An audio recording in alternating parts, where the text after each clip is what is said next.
Cool. So today we're going to talk about one of our recent projects for a brand called Kettle Kids. We'll talk about that in a few minutes about who they are. But we're going to start off by talking a little bit about who we are. We're going to start by also talking through a little bit of the process that we take with our projects generally, but then also trying to frame it specifically of how we took this particular project through from start to finish. So as mentioned, this is the other angle that you can't see. So we're actually sitting in that meeting room at the moment. So we're on the other side of that door. As Chris said, so I'm James and this is Edmund from 2x Elliott. I'm really excited to be able to present this project into you, especially showing the amount of backstory and working as they've got to that final point. It's quite rare to get that opportunity. So Chris, thanks very much for having us. We're only a small part of the studio and we've got some really exciting things to show you. So let's introduce ourselves first. So I'm James, I'm the founder of 2x Elliott.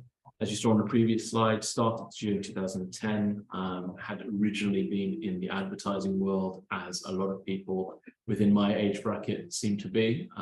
Old men started in the advertising world and decided that it wasn't for them and moved into graphic design. And we're a studio that focuses predominantly within the branding space, but it tends to also move slightly outside of that when we see fit. Alongside me, Edmund, one of our senior designers here. Do you want to introduce yourself? Hi, yeah, I'm Ed, so I'm one of the senior designers here. Probably been with the studio now about 3.5 kind of years, and I guess predominantly working within sort of branding and kind of obviously move around in various other spaces as well. And yeah, today I guess we get to talk you through what we did for the Kettle Kids, which is a really kind of great project, and I was one of the designers that worked on that. Yeah, so as we kind of briefly mentioned, we take it through not only the project's journey, but a little bit of our studio's journey, discussing the importance of really understanding clients before we get going into a project, and how important it is to ensure that we're taking our clients on a collaborative journey through these projects. So getting to know our clients isn't just about strategy, it's also about understanding what they really want and who they're trying to connect with through the work that we do. So what we're going to be doing today is taking you through 5 key stages of our process. There are 5 key stages that we tend to go through. The first stage we call define, which is looking at research, questioning the brief, understanding the challenge, getting to know our partners and our clients as well as we possibly can, and then planning out kind of our narrative and territories.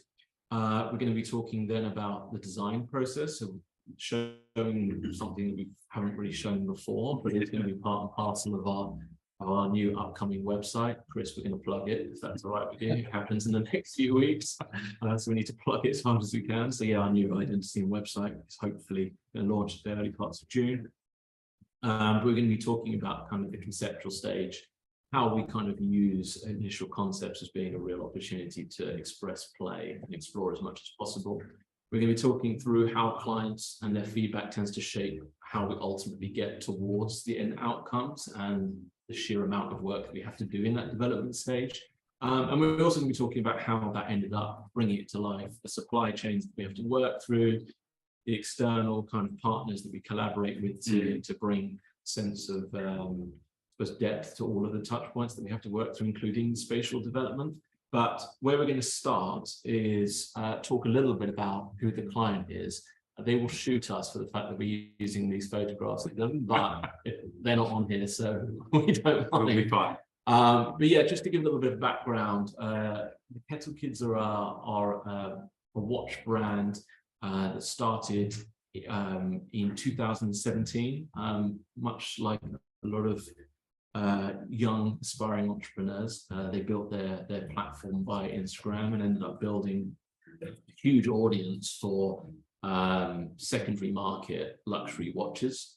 They started from a singular watch that was donated, that was given to them or handed them by their grandmother, and they went through this journey of continually trading up and up and up to now where they, I believe it's somewhere in the region of selling 4,000 watches every single year. So the challenge for us was taking 2 guys who built a business out of a very small office, which was basically 2 chairs back to back in a room that was the size of like a phone booth, to try and harbor and build all of, or kind of encapsulate all of that energy they had to take this onto a global scale, because their clients were on that scale, but the space in which they operated within felt still very, very kind of small and quite basic, and helping to vision or envision their brand on a much larger scale and build their first flagship retail space, which is now open in central London. So this is the 2 guys. This is not the branding we did, just so you know. This was on the first day that they acquired the site. They are very young. They're actually not that young, but just for me, they're young. Between they're 2 brothers, 26 and 28. They took a punt on this store in Maddox Street, which is just near, I don't know if any of you know, but just off Regent Street, opposite a space, a big kind of store called Liberty. They took this space with aspirations to build a very kind of, I suppose, a flagship experiential space that people would come and explore and interact and feel and see all of these incredible timepieces and jewelry. So with that in mind, we're going to just take you into how we started our process. And before we start the specifics of the design, which Ed's going to take you through, because he's far better at talking about that. We kind of start off our process by running workshops, and I think a lot of the time it feels like quite a familiar process. We want to try to understand and set up the correct foundations for projects to succeed by really understanding our clients. This was one of the projects where we weren't directly contacted to run like a thorough strategy exercise, but it's still really important for us to be building kind of conceptual narratives that ground any of the kind of design language that we produce, and that's something that you're going to see straight after I stop talking. But yeah, so in that workshop, we kind of really start to understand and shape out what their goals and aspirations are. We also try to ensure that we're pressure testing a little bit of their kind of internal alignment, especially with these 2 brothers. We want to ensure that both of them have kind of clear objectives that are shared, and if they're not, how do we get to a point of cohesion between the 2 of them? And then I suppose the big question is trying to understand the reasons why they believe now is the right time to invest in themselves and their brand, and what we can do as a studio to try and help achieve the goals and aspirations they have. So now we're going to get on to nice looking stuff. So I'll keep quiet for a little while, and then we'll go on. Yeah, and I guess this is kind of jumping into it very quickly, but I guess essentially, as James is saying, and I think there was a nice little moment at the end of that statement where we were looking about who they were, was this idea of like defining their brand and what is their brand to them. And I think they are kind of fresh and they're kind of a new brand or company and a new entity. And I guess what our job was is like, how do you create something that feels like we can kind of build in them some sort of heritage or distinction within them as a brand and as I guess 2 people as in a personality. And really where with this project, but we don't have a huge strategic piece, we actually want to lead into this concept that we use within our design process called visual territories, which is really a fact-finding exercise to go, okay, what is your design sensibilities? Where do you position yourselves? What brands do you like? What kind of tonalities do you like? And this kind of overall kind of helps us build out a landscape for them to move in and also get their involvement. I think, whilst depending on the scale of the project, I think, people want to talk about and be involved in that process and feel like they are participating. And so really what we did with this process, we based on our kind of thinking and looking into them as 2 people, like, as we're saying, that these 2 brothers from South London, what do they have that is their unique selling point as a brand? What they do is they hold other brands' watches. They sell them to people on a kind of a secondary market. They're not kind of creating their own product per se. So we kind of looked into their history and who they are as 2 guys, and actually kind of leaning into this almost this like Cockney, South London, very British world. Also, how do we kind of take cues and qualities of that and like push it forward? So as we've got on the screen, these are basically the 3 different choices we had. So the first one was this concept. So no, that's fine. So we had this concept of found gems, which lent into this thinking around kind of Cockneys and how they used to embellish clothing they had, and it created this sense of kind of, I guess, luxury, taking something that maybe not expensive, making it feel more luxurious, expensive. These were very much to reminisce and kind of mimic the idea of royalty. we thought that was really interesting, something that was close to their hearts. Like, how do we take that, translate it into maybe a visual language that can be brought into a contemporary space, just so they can feel tangibly how they see that translate, rather than being too historic with the references. And then we built out a mood board and a kind of spatial concept very lightly, just to go, okay, within this space, do you feel this resonates with you as a brand? And then that's where we went into the next one, which was craft precision. You know, they're selling high-end, crafted, meticulously engineered product. Do we want to create an identity that reflects that? Do they want to come clean, very polished, and feel very, I guess, technical with that? And then where we kind of landed with the third one was this idea of modern legacy, which lent into them and their history, and you know, growing up in an area in South London where they had pie and mash shops. There's a lot of bespoke logo type and lettering. It's all very ornate and kind of artisanal, but very deeply entrenched in kind of the Britishness within London.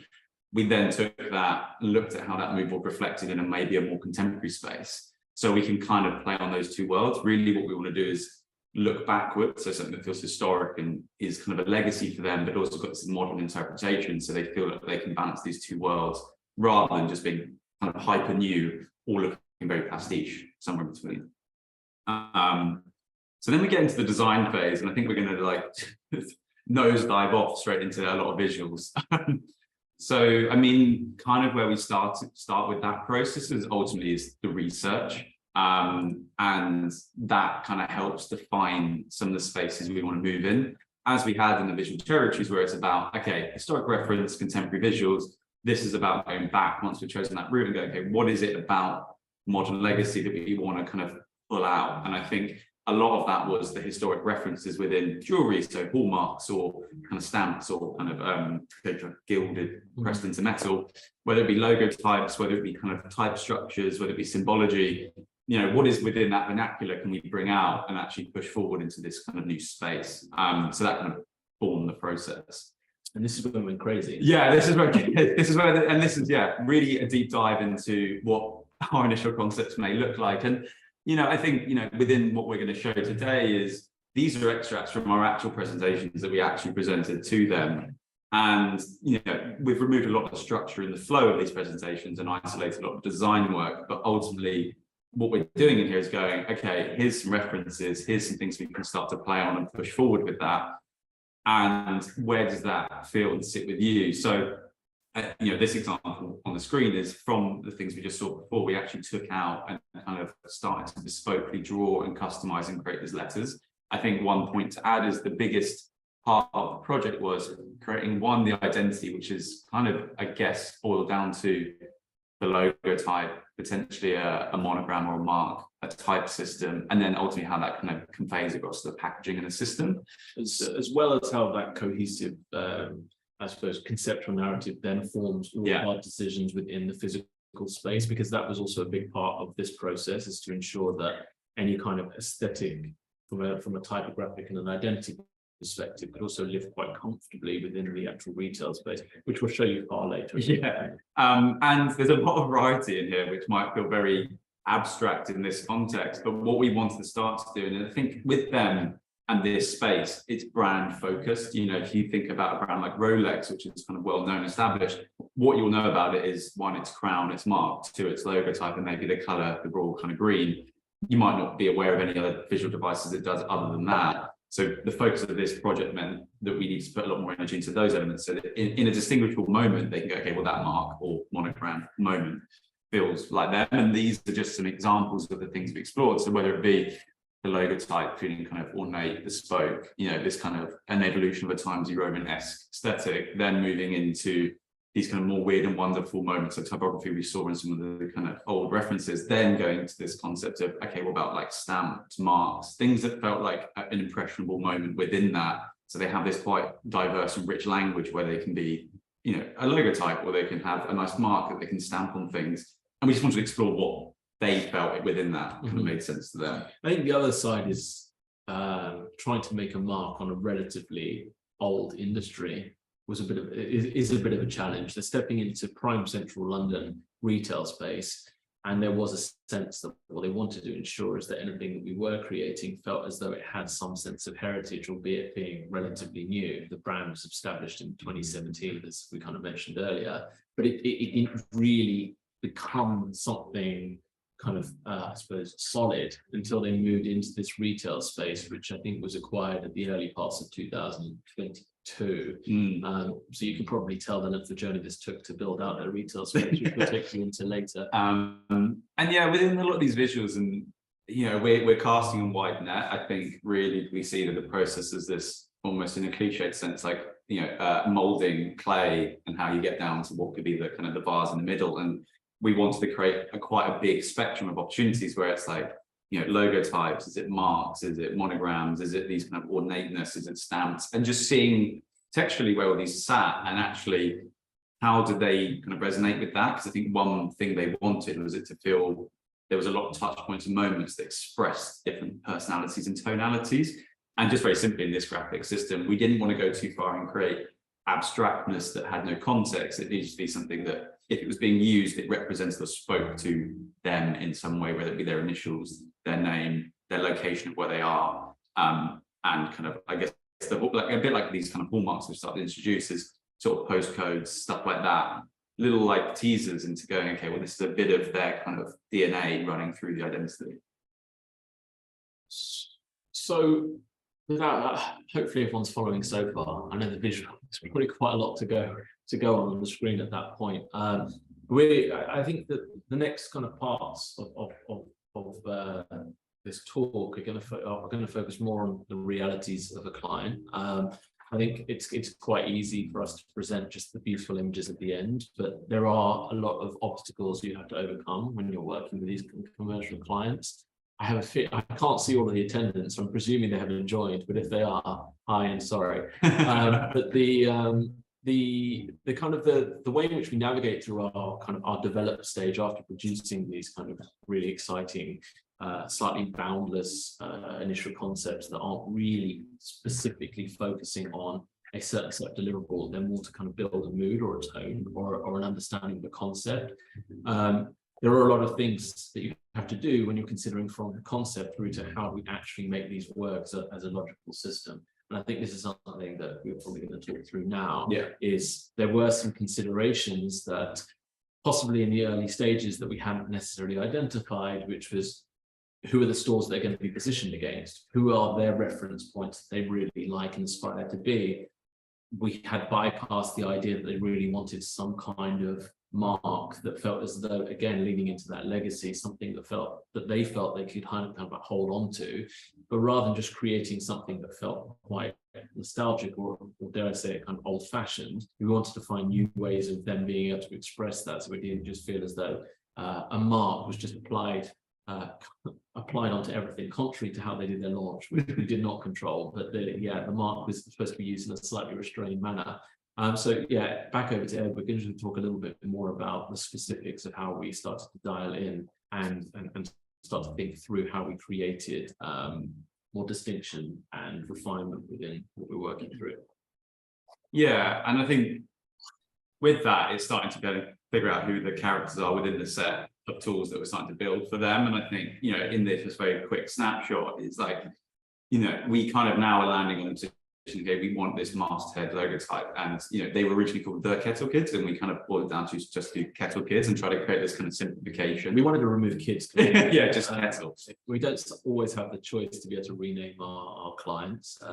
Just for those who don't know what kettle is, it is Cockney rhyming slang for a watch. And as they started off, albeit you'd probably say some of the way in which they kind of interact in their space, they can kind of hold and own the word kids. But I think that so Kettle Kids comes from the kind of Cockney rhyming slang for a watch, and we tried to move them away from the term kids, but because of the size of their audience, and it is significant, it was something that we only managed to get the removed, which we saw as a small victory, but yeah, we couldn't get rid of the kids. Yeah, and then from that, starting to build up what are these layers, and mastheads, we wanted this distinct moment that felt like them, this all-encompassing banner moment, then trying to segregate down into different touch points. We really love like having these very simple typographic moments where they can be very subtle, very kind of simple, and just allude to either where it's location or who they are. Then we really started to explore this idea of the hallmarks. So whether these things be found in which like watches, or they have all their kind of makers marks, equally alluding to like London British signage, really, really nice kind of moment where it just kind of creates a distinction where, you know, not in every touch point it has to be the logo on it, even though that's kind of sometimes the way it's used. It's like, how do you create layers that at different moments it feels like a textual experience? And that's kind of where we start to take it. But ultimately, starting with the logo type, that was something that we spent a long time crafting and refining. I think, you know, maybe one thing to add is, you know, traditionally the way we work is, you know, we like to try and create as much bespokeness as possible, but sometimes, you know, that's just not always possible, and it might be taking existing logo types, adjusting them, adapting them, working with a founder or the designer to find tweaks or moments of distinction. With this project, actually, I think it just became a natural kind of blend in that we just actually wanted to create this completely from scratch, and actually felt that we were going to create kind of ownership through that moment. And I think probably from initial concepts-ish, we then just actually started working physically into this. So, and that was a lot of iterations and versions. And this is kind of where we started to feel with it, is it had a strength and kind of rigidity to it. But actually what we wanted is really create this extremeness within the kind of the points and the sharps kind of play into that kind of, I guess, chain links and dials, and it can be very technical. Well, this was very much the starting point of the typographic exploration.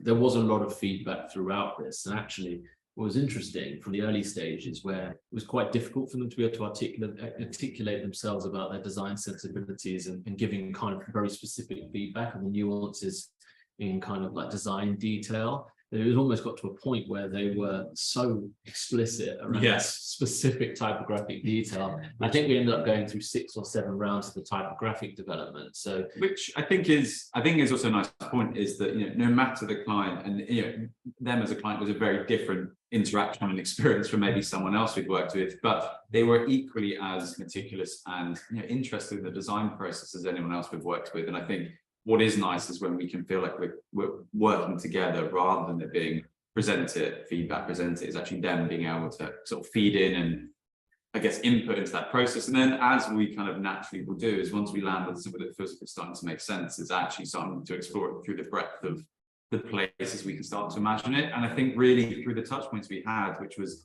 ultimately developing an identity, how do you then put it across kind of stationary and kind of notional assets to then build them an experience? Because really with their brand, they're creating this store, which is, I guess, an experience. They looked at it more of a gallery or an exhibition space that is for people to come and experience them, get a sense of their personality, but then also within the buying process or purchasing, you actually get a load of little kind of things that you can start to unravel, unopen, and move through, that kind of just express kind of tonality and quality of what they do and who they are.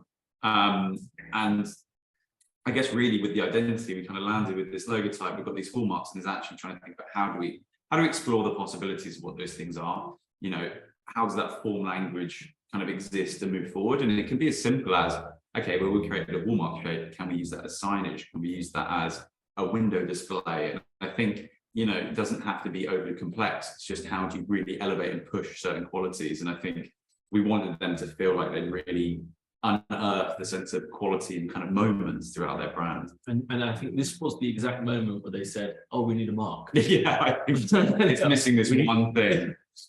Yeah, that was an interesting choice. Yeah, and I think it was. And I think, you know, where, and it's not always a natural jump. I think, you know, the history of the studio, there was a lot of work, you know, prior to when I joined the studio, of kind of attention to marks, kind of monograms. And I think as a design kind of industry, we've kind of moved kind of slowly from that. And actually, I think that was something for them they really wanted to move back to, is how do we start to create something that felt very distinguished and ownable as a separate entity without logo type or anything else. And it was a challenge. I think you can start to see within some of these examples here, and this is kind of where we start to get to as resolution, is that there was a lot of exploration and challenge. There was a lot of ways that we can imagine this and start to think about this as a mark. And I think, you know, marks can either be a shape that's familiar, or it could be a shape that represents their brand. It can be, you know, it can be letters. There was so many different places for us to explore. And I think even when we kind of look at kind of some of the places we started, there was just such a variety of things we wanted to investigate. And I think in the design process, there is something to be said that some things can be processed and, you know, structured, ordered. There's a methodology to how you work with something. Sometimes it is just about trial and error, and really, I guess, exploring what are the potentials within this. And I think one thing we knew is well, the Koto kids, they're going to use this K letter, this K form. It's quite a tricky letter. We didn't know how it was best going to start to work itself. We want to kind of capture this sense of what they do, jewelry, kind of precision, the watch mechanics, and then this kind of third factor, which is their last name, Hudson. Yeah, so the kind of the logo mark itself, which you may not notice at first kind of instance, also these gifts, I know they're really quick to kind of look through. So if anyone does want to see anything specifically at the end, just let us know. But it's a kind of it's three different kind of things in one. It has like an overarching H form, which is the surname of the two brothers. They had a really nice brand story about their connection into their grandparents, something that for me I really resonated with. And I think the idea that there was two kind of interlocking Ks already, obviously from their brand name. But the other thing that was really kind of interesting to us is the fact that they'd started to manufacture their own jewelry. So we also wanted to create a mark that could actually be made into the chain link, so they could actually make into bespoke jewelry. So it was really important that that was able to be made into a hinge system. So you may have seen it on the previous slide. Apologies if we clicked past it too quickly. I think we come back to it. We may come back to it. Yeah. Maybe we'll post it on our Instagram. Yeah, and I think, kind of jumping off, there was kind of, that kind of body of work at the start we'll just flick through was kind of one part of that design phase, and then we get like a second round of feedback and amends, and we were then closely kind of going back to this logo type. I think, they sat with it, they ruminated, they felt it was too sharp, they felt it was maybe too weighty. I think we then wanted to start to explore what kind of a delicateness within that could be, and how it can feel slightly more inclusive rather than be too heavy, feeling overly masculine. And through that process, we ended up trialing, I guess, a variety of different options and exploring that. But really, it was a kind of a carving process of how do we take that and just make it feel a lot more elegant. But what we wanted to do was contrast that with a few different options. So once we knew we were getting really close to what we thought was this final kind of mastered edition, is then to go, okay, well, was there anything else we didn't see or we didn't think we thought that could actually enhance or kind of better that, or they might like a different option, was going over that. And I think, it was a really nice process to keep kind of refining and actually landing something really beautiful. So, and I guess, this kind of. We didn't design all of those. No. This is not our portfolio. And I guess, this is kind of a good summary of, sometimes within branding, really people are trying to position themselves somewhere new.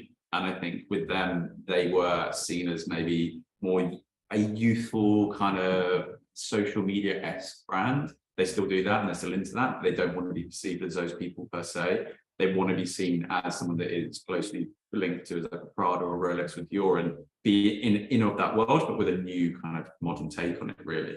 And then these are kind of as we started to refine these elements. So we've gone through this process of creating these different iterations. Now we're kind of focused in, and I think when we start to bring it into these contexts, we're starting to see this idea of, well, actually, this really feels like it's something that could hold its own and stand true against these other ones. And then I think in very simplistically here, we were just kind of exploring no break or break between the forms. Because I think one thing we've got to really think about is, where does this live? It's going to be sometimes maybe at a good large scale, sometimes it's going to be a micro, small scale. How do we want that to feel, and whether that bleeds into each other or not? Small scale is small. Yeah. Like on the photography that we showed at the end, it kind of it feels quite significant, but actually one of the smallest places is on these kind of what do you call them? No, when you call the tag that goes on something to say that it's a real authenticity tag. So you have to consider how that works. The other side of it here was, as we mentioned, about the idea of the chain links not being joined would have actually been problematic. So there's two kind of versions in it. One that is able to be used in some of the animations we'll show you later, but also from a kind of physical manufacturer perspective, kind of the join format is used, or is to be used within the bespoke jewelry that they're going to be producing. Yeah, and the overall kind of format shape of all these things, we want to make sure it's consistent. So that's why, for example, like the hallmark has this kind of point and shape on either side where the Ks are, which is the same thing as we've kind of in these visuals that we've refined is, how sharp do you want things to be? And then once we've found where we wanted that to be, is actually how do you make that feel consistent through all these different like touch points and assets? And then I guess where we start to get to is now we've kind of, okay, we've got the logo type we really like, and we've landed somewhere really great. We've got the hallmark, which is now feels resolved, and they're really kind of passionate about is this process of application and production, which, you know, in itself can create so many different verticals and kind of complications. Yeah. It's not as straightforward as it seems at the end point. We've just got this beautiful packaging. A lot of the time, especially when working with independents, they don't actually know what the correct formats for their packaging are. And there's a number of considerations for a brand like this. One, obviously, is the amount of crime now in London, especially with watch thefts and everything like that. The consideration of having something out of packaging that feels quite, I suppose, in your face and obvious, so that people didn't know necessarily what you were carrying. The other side, obviously, is the fact that they're selling other brands. So we had to try and create kind of concepts that allowed Kettle Kids as a brand to sit first, but also still be able to not remove from the unboxing process that you'd get from buying a very expensive timepiece. So for production and how kind of well-versed and connected we are with our kind of production partners has been a really important part of the development of the studio. We pay a very, very close eye onto the structural, the format, and also our understanding of kind of technical possibilities, the costs involved, the timings involved, where we can get these things produced has been kind of quite an intrinsic part of our process. Yeah, and I think, I mean, just in this visual, I think it's quite interesting is, you know, iteration. I think, you know, throughout this process, there is a lot of time to explore multiple things. I think, you know, something that is always good to mind is like trusting the process, whilst it might feel that you have to expand really far, you're ultimately doing it to contract and have something really beautiful at the end. And I think, you know, something that they were really passionate about is maybe something you touch on is color. You know, each brand maybe has a distinction quality, like Hermes is, you know, an orange, or Rolex has got this green. And I think they wanted to go, okay, what is their kind of brand color or tonality? And the two spaces we start to move in was this like kind of really dark, rich brown, and then this kind of light, kind of minty, I guess it's sort of a blue, green, and teal almost. To contrast this kind of sense of, I guess, one being more like richer, and then the other one being kind of a lighter, almost like jewelry, like, you know, the term ice within jewelry is like, yeah, it's funny to say, but I think they actually really love that connotation and actually putting quite a light, beautiful, almost slightly in some lights it could look white, but it's not. Well, I think the bit that we kind of bypassed, because ahead of actually getting to this final stage, obviously the store was underway. And as you start to spec out kind of the materials and finishes that you want in a store, it's not always as straightforward as being able to select a paper stock and then try to find exactly the same material that you're going to use with the perspex within the window. So there's quite a lot of work that goes into ensuring the design decisions from form, from materiality, from even construction and complexity. All of these things have to be considered in line with the kind of the progression of the retail space.